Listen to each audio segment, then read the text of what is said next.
আয়াত ৭১ ওয়ায়াকুলুনা মাতা হাযাল ওয়া'দু ইন কুনতুম সাদিকিন।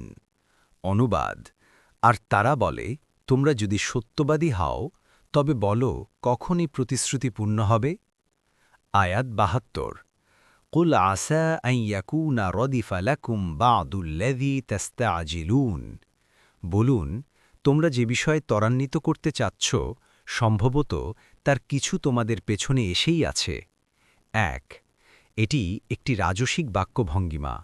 সর্বশক্তিমানের বাণীর মধ্যে যখন সম্ভবত, বিচিত্র কি এবং অসম্ভব কি ধরনের শব্দাবলী এসে যায়, তখন তার মধ্যে সন্দেহের কোনো অর্থ থাকে না, বরং তার মাধ্যমে একটি বেপরোয়া ভাব ফুটে ওঠে।